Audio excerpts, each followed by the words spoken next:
Krishna. So, welcome to the Sunday morning Srimad Bhagavatam class of ISKCON Portland.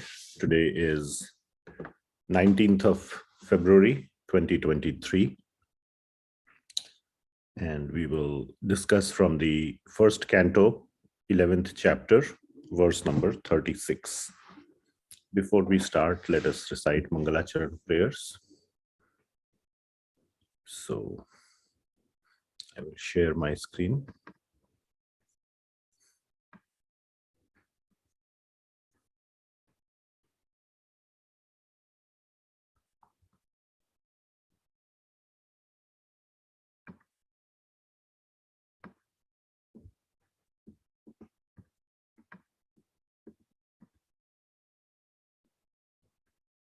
Om Ajnanatimirandhasya Jnananjanashalakaya Chakshurunmilitam Yena Tasmai Shri Gurave Namaha.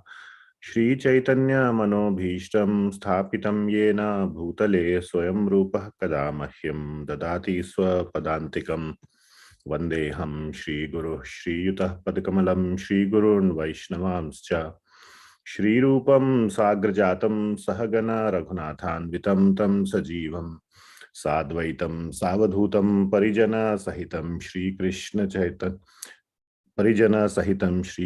चैतन्य देवम श्री राधा कृष्ण पादान सहगना ललिता श्री विशाखान्वितांश्च नमः ओम विष्णुपादाय कृष्ण प्रेष्ठाय भूतले श्रीमती भक्ति वेदांत स्वामी निति नामिने नमस्ते सरस्वती देवी गौरवाणी प्रचारिणे निर्विशेष शून्यवादी पाश्चात्य देश तारिणे हे कृष्ण करुणा सिंधो दीनबंधो जगतपते गोपेशा गोपिका कांत राधा कांत नमोस्तुते तप्त कांचन गौरांगी राधे वृंदावनेश्वरी वृषभानुसुते देवी प्रणमामि हरिप्रिये वाञ्छकल्पतरुभ्यश्च कृपा सिन्धुभ्य एव च पतितानां पावनेभ्यो वैष्णवेभ्यो नमो नमः। जय श्री कृष्ण चैतन्य प्रभु नित्यानंद श्री अद्वैत गदाधर श्रीवास आदि गौर भक्त वृंदा हरे कृष्ण कृष्ण कृष्ण हरे हरे हरे राम राम राम हरे हरे। श्रील प्रभुपाद की जय। ग्रंथराज श्रीमद् भागवतम की जय। So let us recite the invocation verses for Srimad Bhagavatam. Om Namo Bhagavate Vasudevaya. Om Namo Bhagavate Vasudevaya. Om Namo Bhagavate Vasudevaya. Narayanam Namaskrityam Naram Chaiva Narottamam Devim Saraswatim Vyasam Tato Jayam Mudirayet नष्टप्रायेषु अभद्रेषु नित्यं भागवत सेवया भगवती उत्तमः श्लोके भक्तिर्भवति नैष्ठिकी कृष्णाय वासुदेवाय देवकी नंदनाय च नंदगोपकुमाराय गोविंदाय नमो नमः। So today we are going to discuss Canto 1, Chapter 11, verse number 36. So I will pull that up.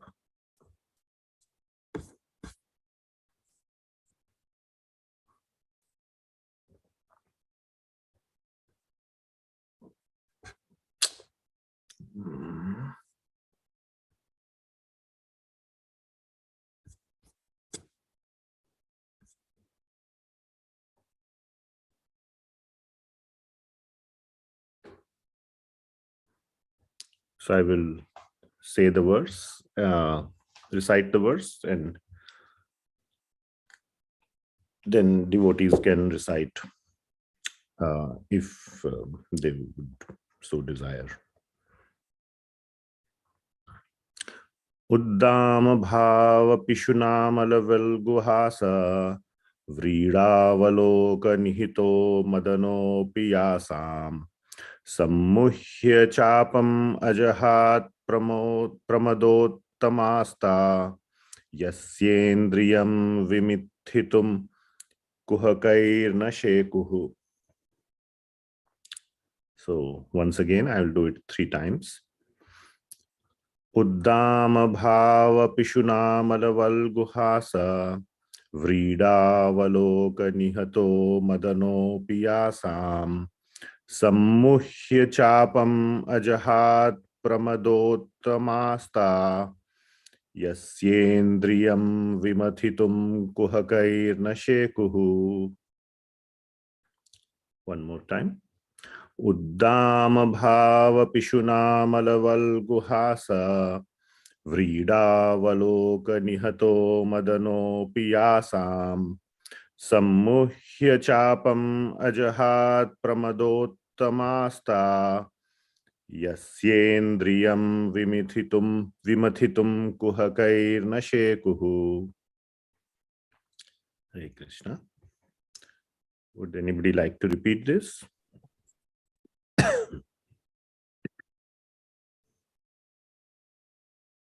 Uddama bhava pishanamala varuhasha Vrida valoka nihato madano api yasyam Samhuya chapam ajat pramad uttamasta Yas indriyam vimatyam koikir nashekum.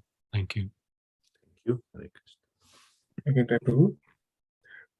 Bhava pishuna malaval guhasa Vridavalokanhito madano piyasa Samhuya chapamajahad pramadottamasta Yasendriyam vimathitum kuhakirna shikhu. Thank you, Prabhu. Very nice. Thank you. Okay, let us proceed. Anybody else would like to recite? Shall we proceed? Okay. So let us look at the synonyms, the word by word translation or the Anvaya. Uddama, very grave. Bhava, expression. Pishuna, exciting. Amala, spotless. Valguhasa, beautiful, smiling. Vrida, corner of the eye. Avaloka, looking. Nihata, conquered. Madana, Cupid, or Amadana, the greatly tolerant Lord Shiva. Api, also. Yasam, whose. Sammuhya, being overpowered by. Chapam, bows. Ajahat, gave up. Pramad, woman who maddens. Uttamaha, of high grade. Ta, all. Yasya, whose. Indriyam, senses. Vimathitum, to perturb. Kuhakaihi, by magical feats. Na, never. Shekuhu, was able. Translation. Although the queen's beautiful smiles and fruitive glances were all spotless and exciting, and although they could conquer Cupid himself by making him give up his bow in frustration, and although even though the tolerant Shiva could fall victim to them, still, despite all their magical feats and attractions, they could not agitate the senses of the Lord. So the context, just to set the context here, is that the Lord is entering back into Dwarka, coming from Hastinapur, and he is being greeted by the various devotees, and he is interacting with the various devotees. And here in this particular verse, it is being described his exchange with his queens, the 16,108 queens in Dwarka, and they are looking at the Lord, glancing from the side of their eyes, and they are so beautiful, so uttama, it is mentioned, pramadottamaha, which means a woman who is very, very beautiful, very attractive, and can even conquer Cupid or even attract Lord Shiva, who is completely detached. He lives in a cemetery or a graveyard, and is completely detached from everything material. Even he could get attracted to them. But such beautiful queens could not agitate the senses of the Lord. So the sort of the context here of this verse is that how detached the Lord is, and to these kind of glances, or by the beauty of someone. And what to speak of someone, the queens of the Lord, who are some of the most beautiful in the entire creation. So let us read the purport. So purport by His Divine Grace, Abhay Charnaravind Bhakti Vedanta Swami Srila Prabhupada. Srila Prabhupada ki jai.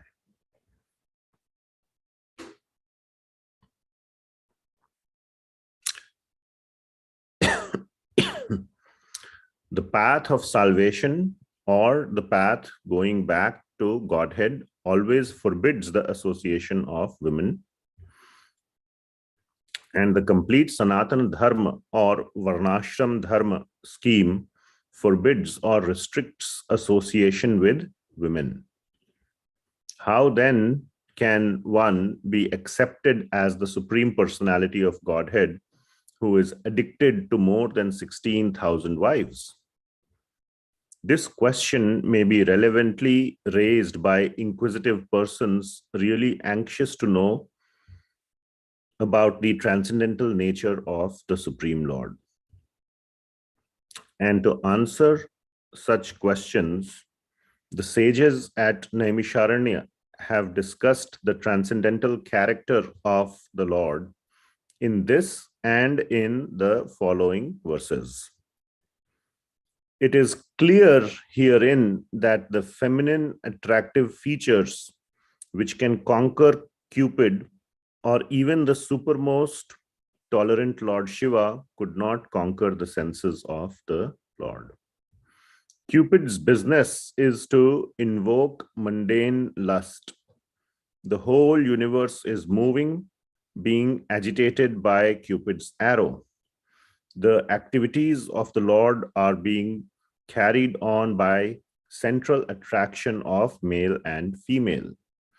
A male is searching after a mate to his liking, and the female is looking after a suitable male.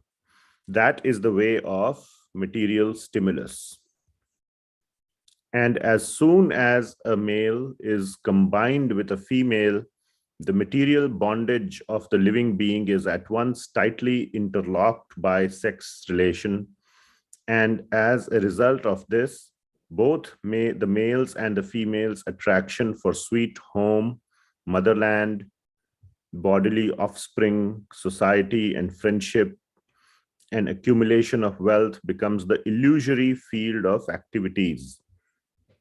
And thus, a false but indefatigable attraction for the temporary material existence, which is full of miseries, is manifest.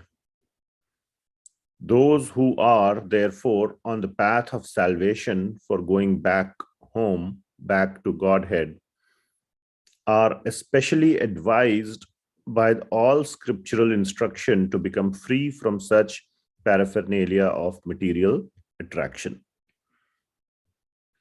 And that is possible only by the association of the devotees of the Lord, who are called the Mahatmas. Cupid throws his arrow upon the living beings to make them mad after the opposite sex, whether the party is actually beautiful or not. Cupid's provocations are going on even among beastly societies who are all ugly looking in the estimation of civilized nations. Thus, Cupid's influence is exerted even amongst the ugliest forms, What to speak of the most perfect beauties? Lord Shiva is considered to be most tolerant, who was also struck by Cupid's arrow because he also became mad after the Mohini incarnation of the Lord and acknowledged himself to be defeated. Cupid, however, was himself captivated by the grave and exciting dealings of the goddess of fortune, and he voluntarily gave up his bow and arrow in a spirit of frustration. Such was the beauty and attraction of the queens of the Lord. Yet they could not disturb the transcendental senses of the Lord. This is because the Lord is all perfect, Atmaram, or self-sufficient. He does not require anyone's extraneous help for his personal satisfaction. Therefore, the queens could not satisfy the Lord by their feminine attractiveness, but they satisfied him by their sincere affection and service. Only by unalloyed transcendental loving service could they satisfy the Lord, and the Lord was pleased to treat them as wives in reciprocation. Thus, being satisfied by their unalloyed service only, the Lord reciprocated the service just like a devout husband. Otherwise, he had no business becoming the husband of so many wives. He is the husband of everyone, but to one who accepts him as such, he reciprocates. This unalloyed affection for the Lord is never to be compared to mundane lust. It is purely transcendental. And the grave dealings which the queens displayed in natural feminine ways were also transcendental because the feelings were exposed out of transcendental ecstasy. It is already explained in the previous verse that the Lord appeared like a mundane husband, but factually his relation with his wives was transcendental, pure and unconditioned by the modes of material nature. Srila Prabhupada ki jai. So the translation, the verse once again is Uddam bhava pishum namalaval guhasa Vridavaloka nihato madano piyasam Sammuhya chapam ajahat pramadottamasta Yasyendriyam vimathitum kuhakair nashekuhu. Translation: although the queen's beautiful smiles and furtive glances were all spotless and exciting, and although they could conquer Cupid himself by making him give up his bow in frustration, and although even the tolerant Lord Shiva could fall victim to them, still, despite all their magical feats and attractions, they could not agitate the senses of the Lord. So, like I said, the context is, here is what attracts the Lord. And the queen's beauty, extreme beauty, is described here not in terms of adjectives of the beauty, that they had beautiful eyes or beautiful lips or beautiful earrings and so on, but it is described in who can get attracted by the beauty.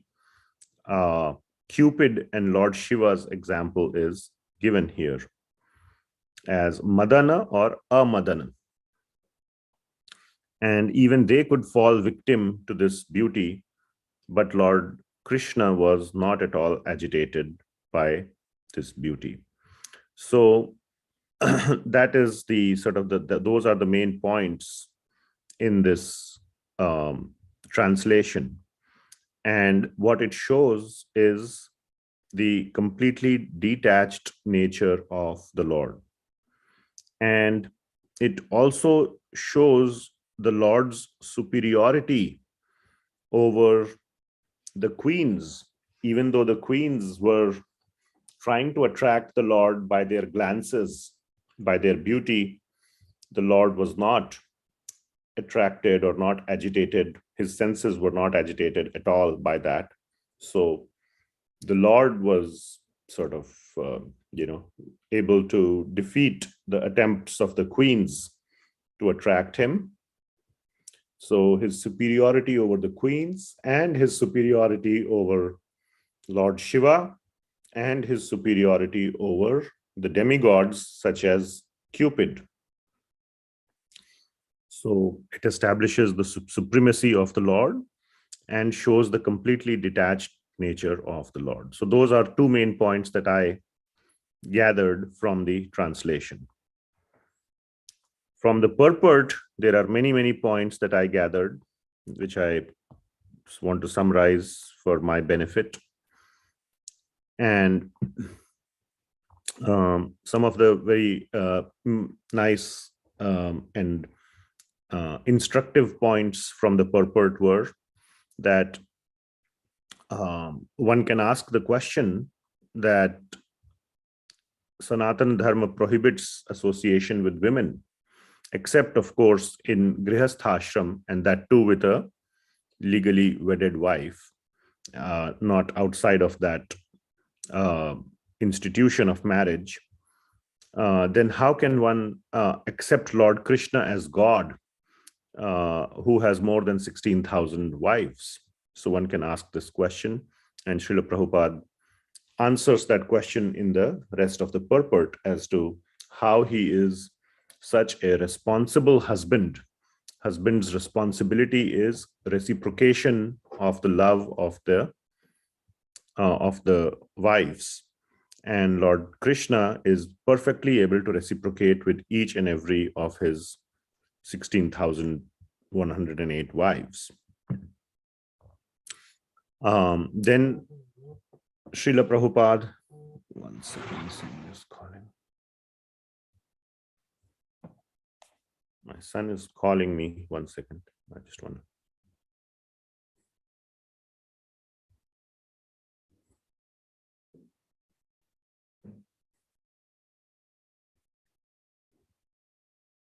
Okay. So,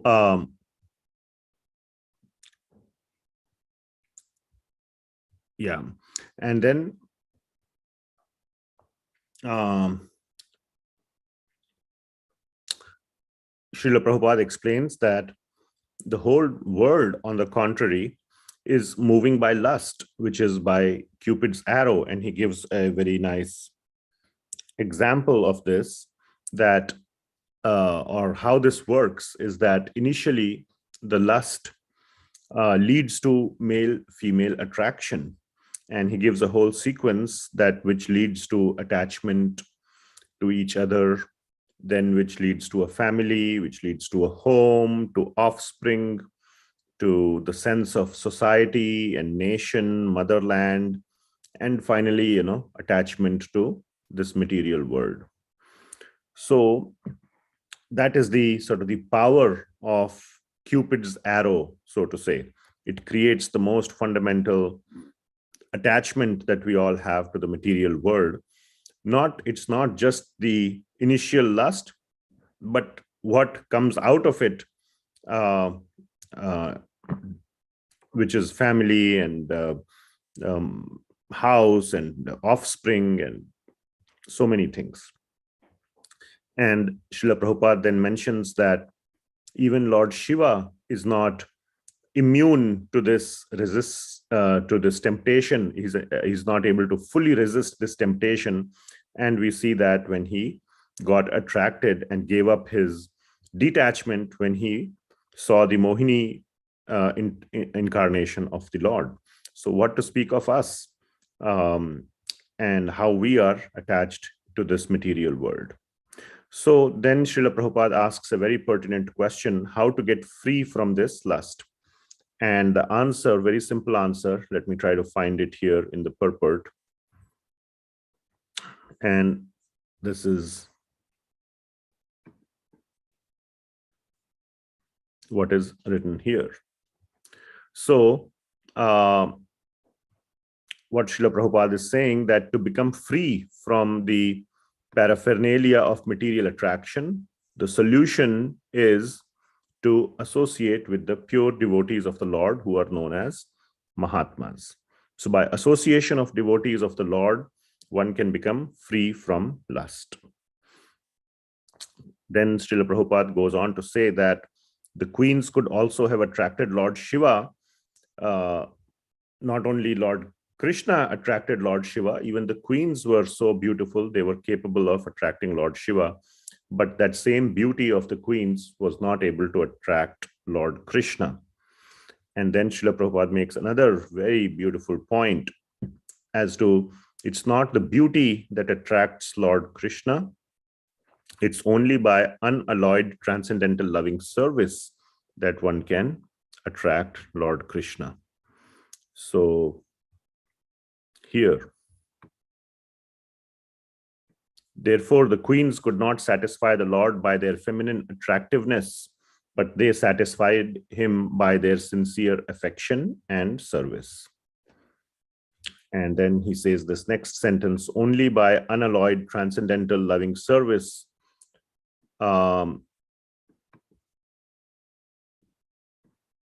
could they satisfy the Lord, and the Lord was pleased to treat them as wives in reciprocation.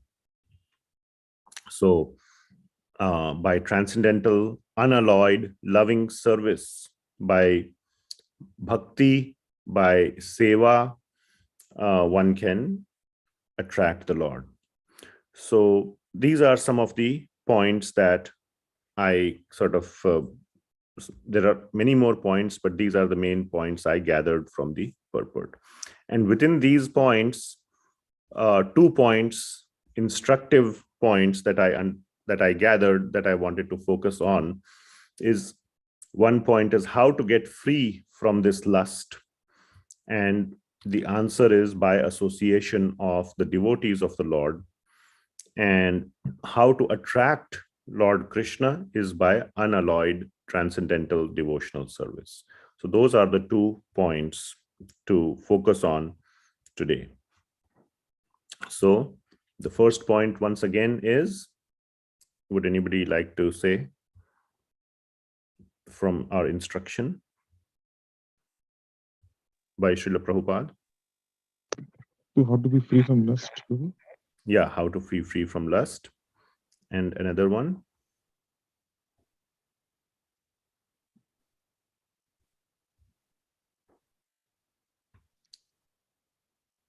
So the other one is how to attract Lord Krishna. And the answer is, to the first one is how to be free from lust is by association of devotees. And how to attract Lord Krishna, the answer is very sincere and serious bhakti. So, and what is the first step in bhakti? Shraddha. Yeah, Shraddha is the first step, but as we have read, even the Shraddha developed by association of the Lord, of the devotees. Yes, Jai Sachidanand Prabhu, you said something? I said association. Association, yes. Sri Vishwanath Chakravarti Thakur gives this extra step before the Adho Shraddha step in the Madhurya Kadambini, that it all starts with the association and mercy of some pure devotee. So by association, so the answer to both questions, at least the way I want to frame today's discussion, is association of devotees. So we get free from lust by association of devotees, and we attract the Lord also by association of devotees, because that leads to Shuddha Bhakti, which finally attracts the Lord. And Bhakti starts with association as well. Association and Shraddha. And of course, the 9 stages of Bhakti are not linear. They are little more iterative. We start with association, some Shraddha develops. Then again, we do more Sadhu Sangha. We do Bhajan Kriya in the association of devotees. So we continue the association. We continue the Bhajan Kriya.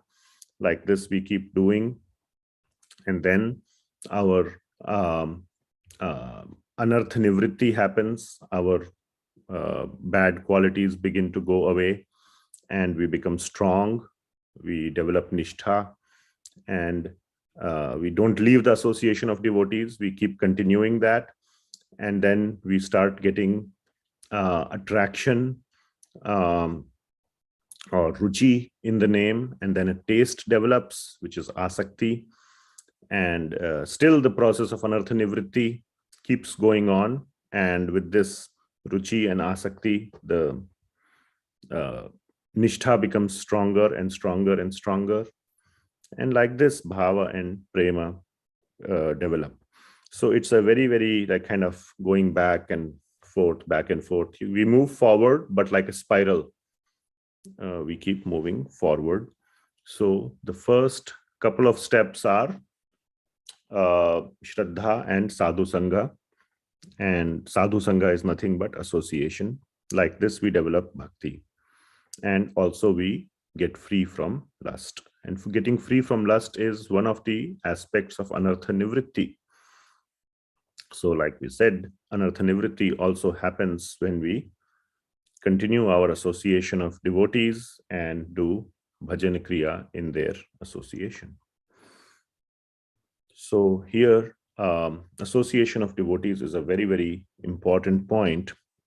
And I just wanted to, for my own benefit, remember some of the main points regarding association of devotees.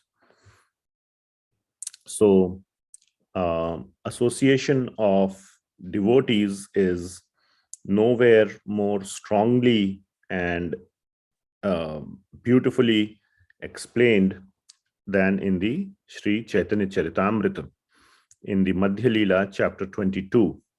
So we will just focus on some of the important points of association of devotees. That's a very, very beautiful section. I got a pop-up saying participants cannot see your screen or can see or something. We can see, Prabhu. It's clear. Okay. Yes, Prabhu.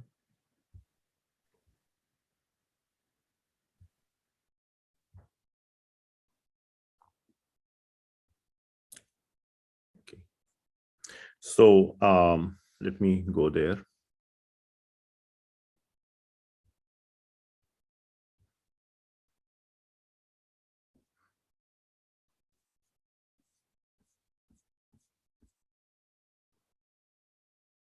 This whole chapter, 22nd chapter, is very important.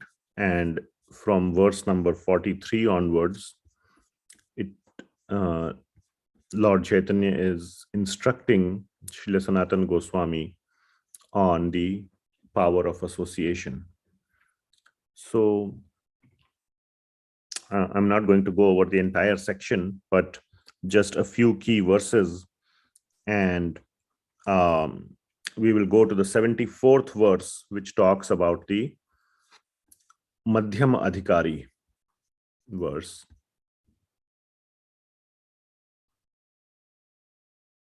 No, 73rd one.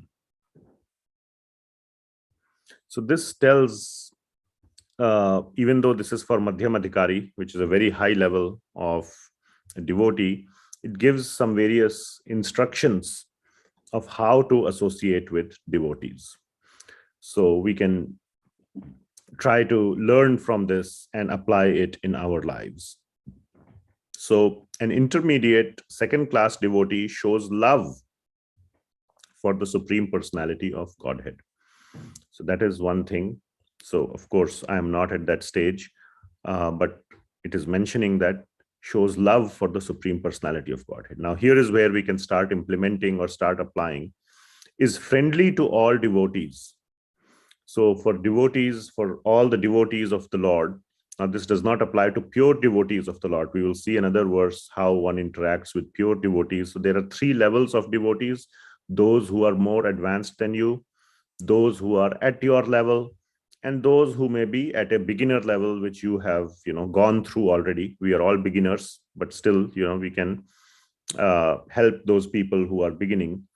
So the highest level, which is advanced devotees, is not mentioned here, but to the other devotees, he is friendly and is very merciful to the neophytes and the ignorant people. Very merciful, shares their realizations, and tries to make them understand, tries to include them in various types of seva and so on, and tries to connect them to Lord Krishna. So that is how they associate with devotees. With pure devotees, the answer is to listen to spiritual topics like Srimad Bhagavatam from them and to serve them. So association by getting their instructions, hearing their realizations, hearing and discussing, asking questions about Srimad Bhagavatam, and seva. So these are the two ways in which one serves or associates with very advanced devotees. With equals, one is friendly, and the third is very merciful to those who are beginners. And those who are very materialistic, they avoid them. This is also very important. The intermediate devotee neglects those who are envious of devotional service. So neglecting or avoiding such people is also very, very important. So where it is said about serving the pure devotees, though it is not coming here, it is coming in many of the previous verses. So let us look at from 43 onwards.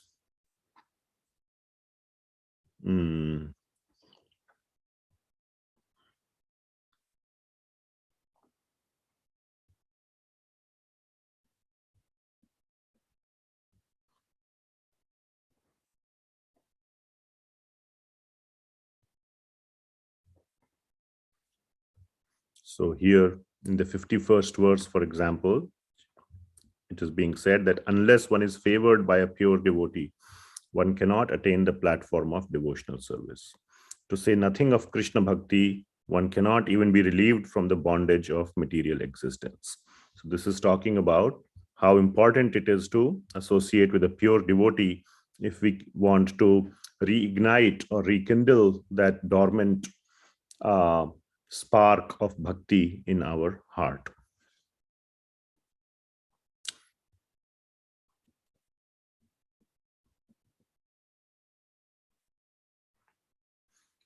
And here another beautiful verse. Unless human society accepts the dust of the lotus feet of great Mahatmas. So here it is about, going to them and surrendering, taking shelter of their lotus feet, which is the same thing as accepting the dust of the lotus feet of great Mahatmas. And who are the Mahatmas? Who have nothing to do with material possessions. That's the one line meaning that Srila Prabhupada is giving here in this translation. Mankind cannot turn its attention to the lotus feet of Krishna. Those lotus feet vanquish all the unwanted, miserable conditions of material life. Just by, this is the Sadhu Sangha verse. Sadhu Sangha sarva shastrikaya lavamatra sadhu sange sarva siddhi haya. That the verdict of all revealed scriptures is that by even a moment's association with a pure devotee, one can attain all success. And one must remember who is a pure devotee, who has nothing to do with material possessions. There are other criteria of a pure devotee as well, that they have a very good understanding of the scriptures, they can convince others of it, and they are themselves following it. So those are the three other very good points of a pure devotee. So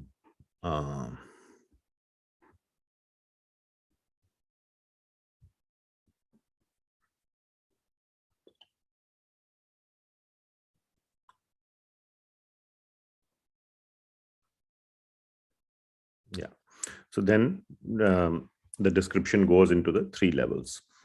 Then there is another very, very beautiful verse which describes how we should associate with a pure devotee. And that comes in the Nectar of Instruction, verse number 5.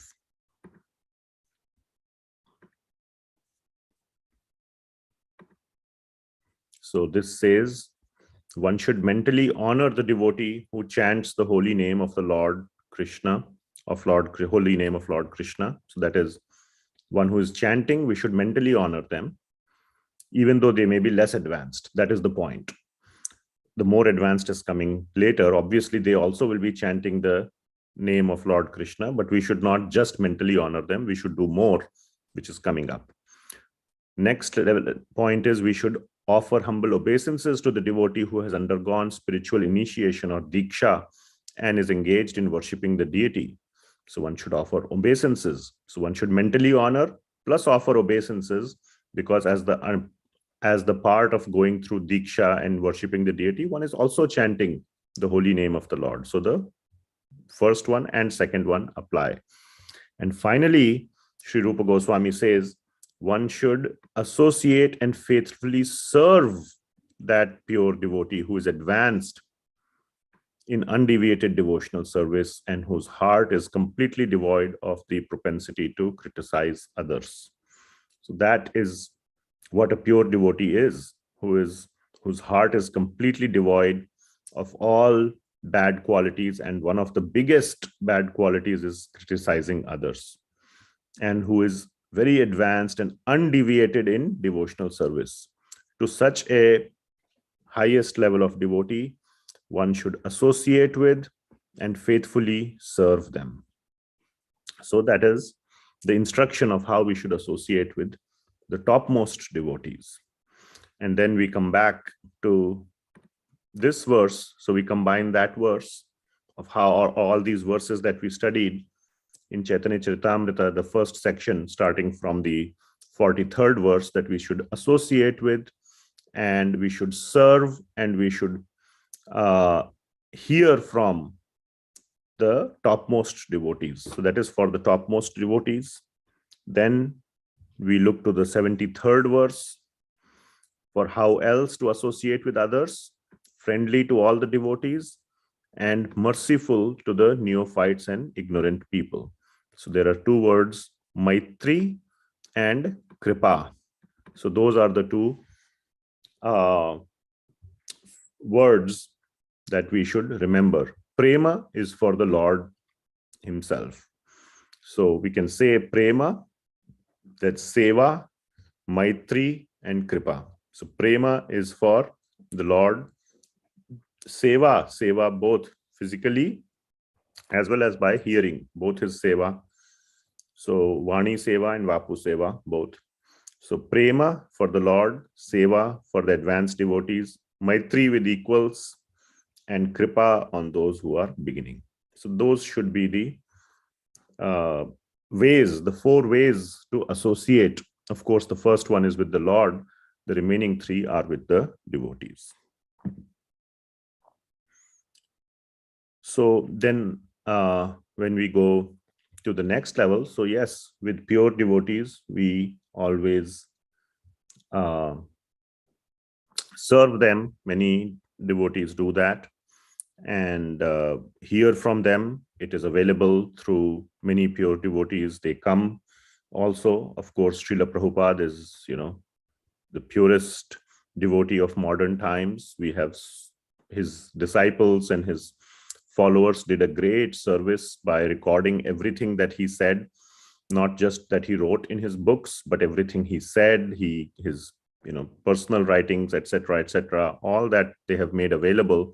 We can learn from them. Srila Prabhupada's life is more or less an open book, and we can all learn from the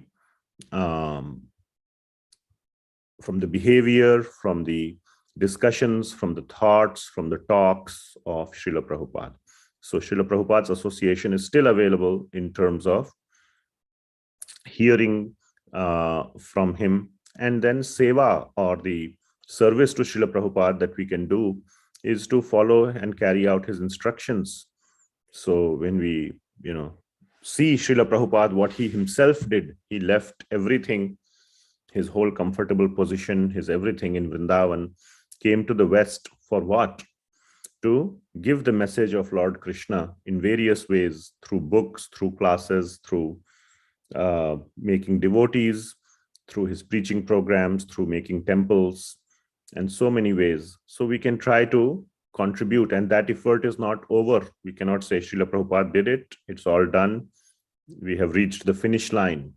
The finish line will never be reached because Maya is always attacking, and there are newer and newer devotees. It's not the same set of devotees. We grow old, the new devotees are born, no new children are born, they all need the spiritual education. So it's a constant battle with Maya and materialism. So this objective will never be completed, and we can always try to follow in the footsteps of Srila Prabhupada to serve him. So that is how we can serve Srila Prabhupada, to continue his mission, because his mission is not something that is completed or can be say that yes, we have finished it. It was not like constructing a building, and once the building is constructed, we are all done. It is a constant process. So that is how we can serve Srila Prabhupada. We can hear Srila Prabhupada, listen to his teachings. Then there are so many other pure devotees, many of the disciples of Srila Prabhupada and many of the younger generation and so on. They're very, very advanced, very pure devotees amongst them. And also we should do the same. We should hear from them. We should serve them as best as we can, with our full devotion, with our full love and dedication. So that is our interaction with pure devotees that we can do in our practical lives.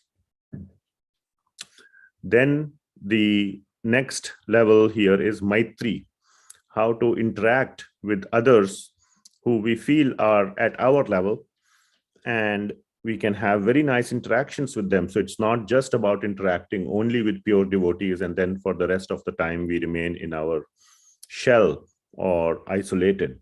So for that, Sri Rupa Goswami has given such another beautiful verse in the Nectar of Instruction, which is the 4th verse. So this says, Dadati pratigrahnati guhyam akhyati prichhati bhunkte bhojadete chaiva sadvidham priti lakshanam. So these are the symptoms or the 4 various ways in which we can interact with devotees. And I would apply this to devotees who we can, who are friendly to us, these are priti lakshana. So priti means love or friendly love in friendship. So the 6 ways are dadati pratigrahnati, by reciprocation. In the purport that we just read, Srila Prabhupada mentioned the word reciprocation at least 3 or 4 times, how the Lord reciprocates with his devotees. So reciprocation is very, very important. It cannot be just one-sided. It has to be both-sided. So we must reciprocate. We must see that, yes, the other person is making effort and we should reciprocate. And reciprocation should definitely be more, but at least it should be equal. That if they are doing something, we do something. Otherwise, we don't want to be labeled only as takers. We should also be givers.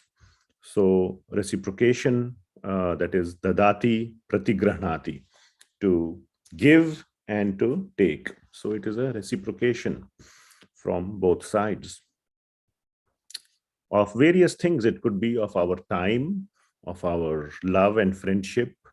It's not just gifts. Srila Prabhupada says, accept giving gifts in charity, accepting charitable gift. When we think of gift, it's like a nicely wrapped Christmas gift with a ribbon and a gift wrapping paper. That's not just a gift. It could be the gift of our words, gift of our time, gift of our space, even the space, we can say, okay, come to my house or come to my place. That's also a gift. I'm giving my time, I'm giving my attention, I'm giving my space. And of course, many physical things. I give food. I could give some gifts, some incense sticks or chandan or tilak or whatever it may be. It doesn't have to be expensive gift. can be very, very simple gift that costs $2. So all those things are included in the, and then this next two go a little more specific. Guhyam akhyati prichhati, which is giving our time and attention and our interest. That is most important, our interest. So Guhyam akhyati prichhati means we are inquisitive. What is going on in your life? We try to help or listen to them, at least be the bouncing board, at least be somebody who can ask what's going on, what's troubling you, and like that. So that's like giving our attention, our showing our genuine interest in someone, and giving our time and space to have this discussion. Guhyam akhyati prichhati, to ask and to reveal. And then the third one is especially with relation to food. Bhunkte bhojayate chaiva. So like this, all this can be done over some prasadam time, some discussion time. And these are all very, very sweet interactions, how we can do with like-minded devotees, whom we call as, like-minded or sahridaya. And these are the 6 shadvidham, 6 ways of associating, of loving exchanges, priti lakshanam, between devotees. And and then for those who may be at a beginning level, we could share with them whatever realizations we have, share with them the spiritual knowledge, and try to help them if they have questions, try to make them understand, make them convinced, make them interested into the seva of Bhagavan and pure devotees. And last but not least, avoid the association of non-devotees. In the previous 2 verses, Srila Rupa Goswami has mentioned it twice, both in the don'ts and the do's. So here in the don'ts, he says Janasangha. Janasangha means avoiding or don't do. Shadbir bhakti vinashyati. So by doing this, bhakti is destroyed. By doing what? Janasangha, associating with materialist people. So here Srila Prabhupada translates Janasangha as association with worldly minded people. And even in the next verse, to do, he says what you must do. He frames the same thing and makes it a do as well. This is so important, how we must avoid material people. That do what? First verse he says in the don't do Janasangha, do Sangatyagat, which is also the same thing or very similar, Sangatyagat. What is Sangatyagat? Giving up. It's framed as a do. That you must do what? You must do some kind of avoidance of Janasangha or Sangatyagat by giving up the association of non-devotees. So all these things also we must understand. So to summarize the whole thing, we basically discussed about association, and association in 3 levels: with pure devotees, with those who are friendly or equal, and with those who are beginner. With the pure devotees, we serve them by hearing from them, listening and following their instructions, following in their footsteps. Then with the equal people or with the friendly people, we do these 6 kinds of exchanges, which is dadati, pratigrahnati, guhyam, akhyati, prichhati, and bhunjayate, bhojate chaivam. These are the Shadvidha Priti Lakshanam. And for those who are beginners, we instruct them, we inspire them, we show our mercy, kripa, help them in various ways in making progress in their bhakti. And finally, we must also make sure to not associate with people who are into sense gratification, worldly minded, we should try to, help or, give them the understanding that this may not last very long, the sense gratification, sooner or later. But if they don't show interest, then at least we ourselves, not being pure devotees, definitely not me, we should move on, lest we might end up contaminating ourselves. They might end up giving their materialism to us. We don't want that. So we should avoid. So that was the summary of the discussion. And like this, what happens, connecting back to the original topic of discussion, that we get free from lust, which is anartha nivritti, happens by this association with like-minded devotees and with advanced devotees. And like this, our bhakti becomes strong. So our lust is reduced, which is one of the points of this verse that we discussed. And our bhakti is strengthened.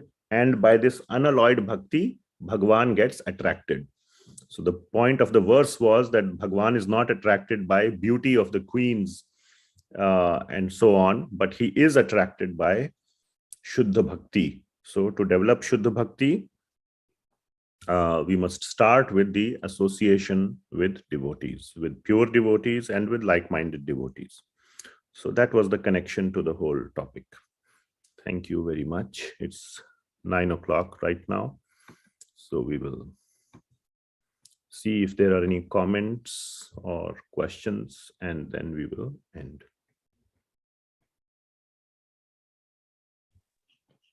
Hare Krishna Prabhu, Nandit Param, Jai Shri Prabhupada. Thank you so much, Prabhu, for the wonderful amazing class and narrowing it down to the association of devotees as the central point of the whole verse, Prabhu, especially purport of Shri Prabhupada, and very beautifully explaining and correcting the words of Chaitanya Charitamrita and nectar of instruction as well, Prabhu. We appreciate it. Thank you so much. Thank you. Thank you so much. Thank you, Prabhu.